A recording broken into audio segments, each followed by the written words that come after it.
Hello architects, welcome to Architeasy. Today we are looking at one of the most misunderstood tools in Revit, ramps. Most people think ramps are simple to model, until Revit starts throwing warnings, breaking the geometry or connecting to the wrong level. And the reason this happens is because ramps in Revit follow strict rules. If you don't understand those rules, your ramp will never behave the way you expect. So in this tutorial, I will show you the 3 most important things you must know when creating ramps in Revit. How Revit actually calculates slope and how you should set up the ramp, how to model the ramp, and how to finish the ramp using different types. If you get these 3 right, you will never struggle with ramps again, and your models and drawings will immediately look more professional. But if you got stuck on any part of this video, join our free community on School.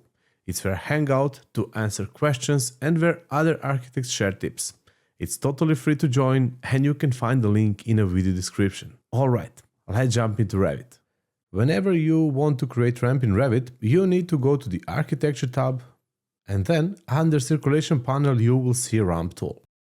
So then, as well as for the other vertical circulation things, we need to set up from where our ramp go and then to where. And in this case, it automatically goes from level 1 and then it should end up to level 2.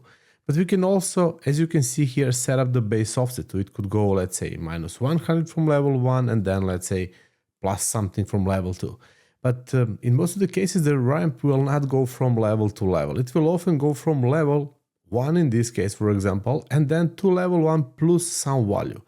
And in that case, I can just set up none here, or if I would like to be completely sure, I can just set up level 1 and then I can just say that it will go level 1 plus 1 meter. And I'm done when it comes to the heights. Then in Properties palette, you will see some things about the graphics. But when it comes to the model itself, you will also see here the width. And in most of the cases, the ramp, at least in European countries, will be wider than 1 meter. So I will make it to be, let's say, 1.5 meters. And I can start creating ramp, but there are a couple of more things we need to know and we need to set up before we just start making it. So let's click here on the edit type. So here you will see that we are dealing with the ramp 1 type. I will skip those things. I will speak about them later on, but right now, because we are focused on a calculation, we have to take a closer look here under dimension. So we have the maximum incline length. So it means that it doesn't matter if it goes from level 1 to level 2 or so, we will need to cross a big height. So it means that one length cannot be longer than this number. So I can just make it to be 9 meters, for example. I love to have those clear values. And super important for you is to understand this max slope 1 divided by x, and then x is 12 in this case. I'm gonna make it 10, so because it's very easier for us to understand how it works. And let me explain you this quickly. So if this is our ramp, for example, and we need to cross some height. So this is, let's say, this is the 9 meters. So this is our value from here. This is the maximum incline length. After that 9 meters, we have to have the landing. And after the landing, it will continue.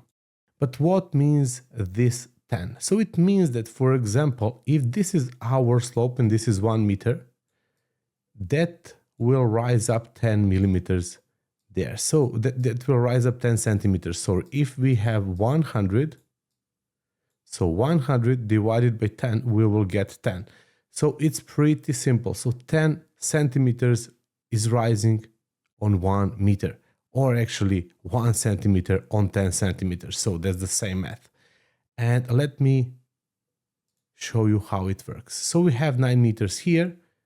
We can just make this to be 1 meter in height.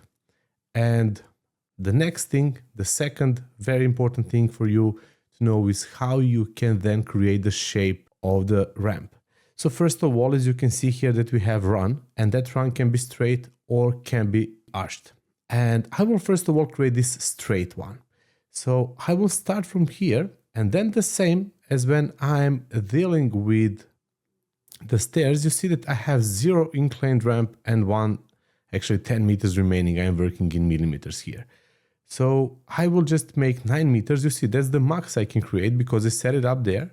And because I'm not done yet, I will just click here and then I will continue for remaining meter.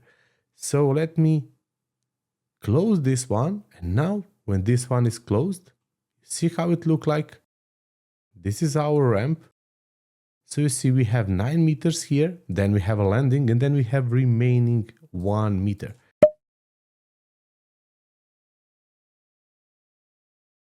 And that's it, super simple.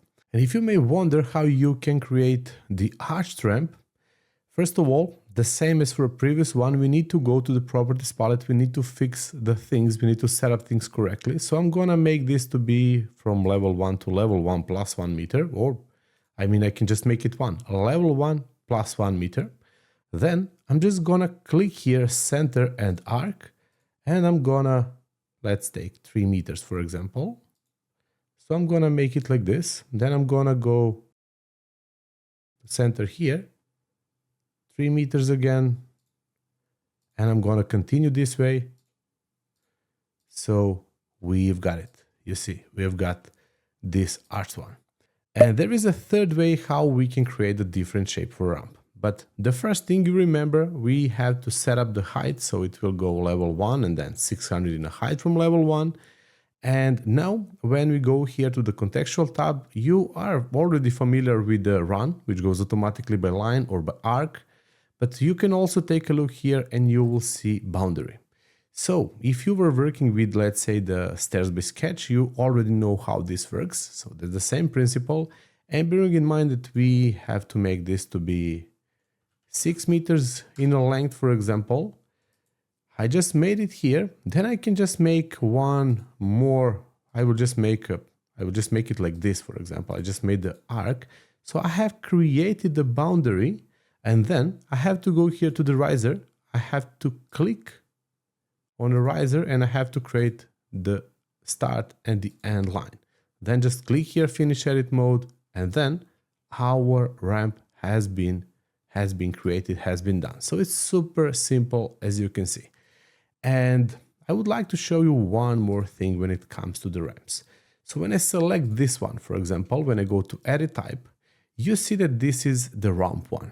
And at the beginning, I set the things about the construction. So you see that this one is thick, it's 75 millimeters. So it means that the thickness of this ramp construction is 75 millimeters. And if I increase it to 150, you will see that all of them has been increased to that number because they're all the same type. But what's going on if I will just bring it back to 75, and let's say that I would like to make this one to be the different type. So I'm gonna make this one as a ramp 2. And first of all, what you can see for a shape is thick. I don't want this to be thick. I would like this to be solid. So let's hit OK. And boom, we have got this one. So it's here. Now that you know the basics of ramps, you have two choices. You can keep learning via trial and error, or you can fast track your results by grabbing my full course below. It covers everything we talked about today, but in much deeper detail. Regardless, make sure you click on the link to join our school community. It's the best place to get feedback on your work. See you inside.